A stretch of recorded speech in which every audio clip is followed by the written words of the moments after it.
talk about discrimination a little bit and what little I know about it. How to work with V3i numbers, how to select them with different methods. So you turn the detector on, you hit the menu or the tab key twice. Arrow down to the expert menu if it's not already highlighted. Press the enter key. Arrow down or up to discrimination. Hit enter. Now we're gonna down arrow to V3i select by and hit enter. Now you see that there's 4 different ways you can select your V3i's. By level, this would be like the old twist knob. The higher you move it to the right, the more stuff that's discriminated out. Everything to the left of it is going to be discriminated out. Everything to the right of it is going to be accepted. So you'd arrow down and you just hold the right arrow or tap the right arrow, and notice everything from like 24 and below is rejected.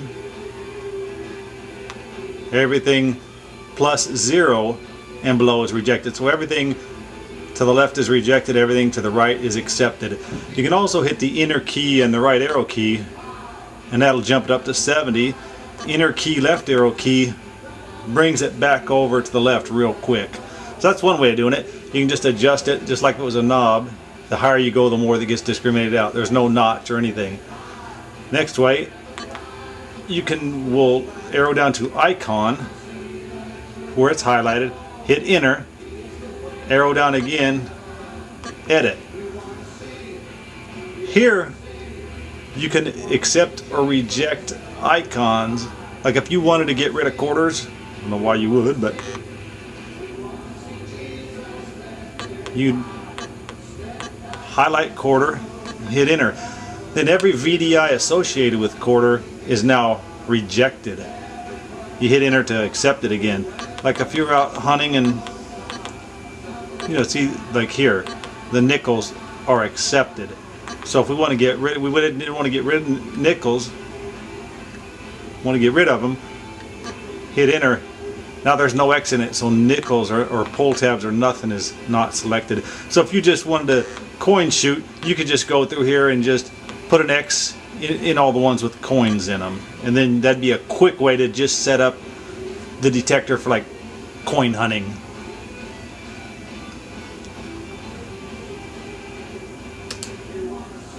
Okay, I pulled the trigger. The next one is you can select them by V3i. So you hit V3i, arrow down to edit, hit enter. I covered this in another video. This is where you can individually accept or reject certain V3i numbers. You could scroll all the way up or all the way down the range and put X's to accept which ones you wanted. Or if you already have it accepted, you can hold the enter key down and hit the up arrow, and it'll make that same selection for everything as you're going up and down.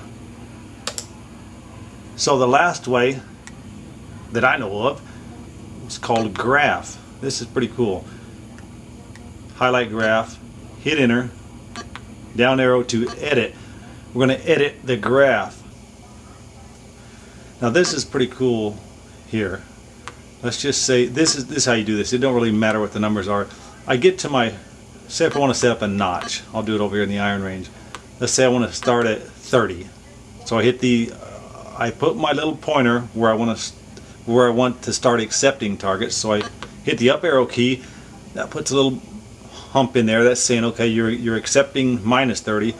So if I hold the enter key down and go over to the right, notice now I'm accepting minus. I'm creating a little notch window right there. Let's just say I want to skip a few numbers. I want to come over here, hit the up arrow again, hold the enter key down and go over to the right again. Notice it combined those now, the two I had.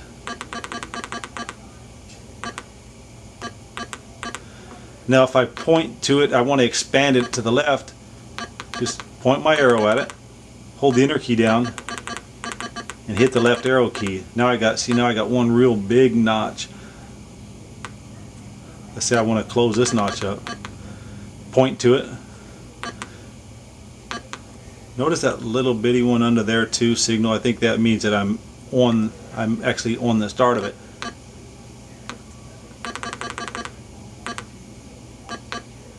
There you go, I missed it. But now I just hold the inner key down and hold the right arrow down too, and notice how it's basically getting rid of my notch now. There you go. Now I narrowed it way down. Let's just say, and notice the icon here, it tells you what range you're in. Like 83 means this is the quarter range I'm in right now. So let's just say I wanted just quarters and go over here. Okay, I know I'm starting at 81. It says quarters start at 81. I hit the up arrow, hold the inner key down, hit the right arrow. Now I'm going to go over until there's the 50-cent range. See that? So right there's the quarter range. So what I do on this one, I just go over here, hold the inner key down, move the left arrow until I get back to where it's just a quarter. There you go. Now I got a little notch just for quarters. Let me do it with the nickels here. So I might not be explaining it real good. So we don't have to go by with what it says. Let's say we want to set 22 to 16 for nickels. We get to 22, hit the up arrow, hold the inner key down, and we're going to hit the left arrow till we get down to 16, and we're going to let off. Now you got a notch set up for nickels. All of this red is rejected, and now you got a notch set up for quarters. Let's just say, oh, you wanted to throw some penny targets in there. Up arrow, inner key, left arrow. Really, that's how you do it. It's pretty cool, pretty easy. Hope I explained it right, but it's a real quick way to set up like a notch if you're coin hunting.